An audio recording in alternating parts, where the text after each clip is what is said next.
माझी लढत ही प्रतापराव जाधव यांच्यासोबत असणार। बुलढाण्याचे महाविकास आघाडीचे उमेदवार नरेंद्र खेडेकर यांनी हे वक्तव्य केलंय।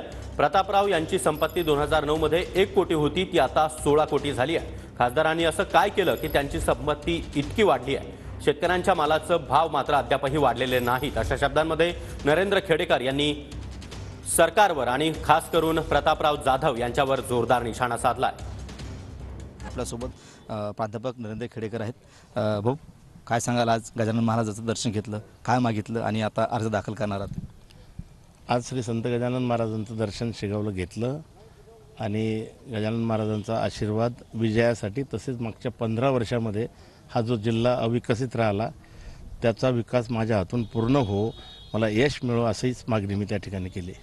आज मोठं शक्ती प्रदर्शन असणार आहे अर्ज भरण्याच्या वेळेला, कोण कोण नेते उपस्थित राहतील साधारण? तर या ठिकाणी शिवसेनेचे नेते, युवा सेना प्रमुख आदरणीय आदित्यजी ठाकरे साहेब, आमच्या फायर ब्रँड नेत्या सुषमाताई अंधारे आणि अंबादाजी दानवे विरोधी पक्ष नेते आहेत, हे येणार आहेत।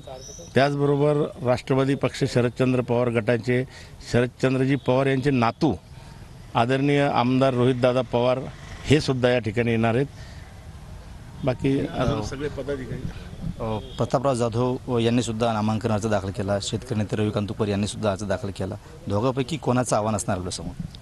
निश्चितपणे केंद्रामध्ये ज्यांचं सरकार मागच्या 10 वर्षापासून सुरू आहे, राज्यामध्ये सगळ्याच पक्षांना तोडून एक महायुती त्यांनी तयार केली। एक मोठी संख्या 200च्या वर 288 पैकी त्यांनी तयार केली आणि प्रचंड धनशक्ती आहे, विकासाच्या वल्गना आहे। 2009 साली खासदारांनी ज्यावेळेस निवडणूक लढवली त्यावेळेस त्यांच्याकडे 1,27,00,000 रुपये होते ची प्रॉपर्टी होती आणि या 15 वर्षामध्ये 16,31,00,000ची प्रॉपर्टी झाली। खासदारांना असं काय केलं की त्याची इतकी प्रॉपर्टी वाढली? शेतकऱ्यांची तर खुंटलीच, पण यांची कशी झाली हा एक कोडं आमच्या समोर सुद्धा या ठिकाणी निर्माण झालं आहे। कॅमेरामन साई कायरवारसह गणेश सोळंकी, TV9 मराठी, बुलढाणा।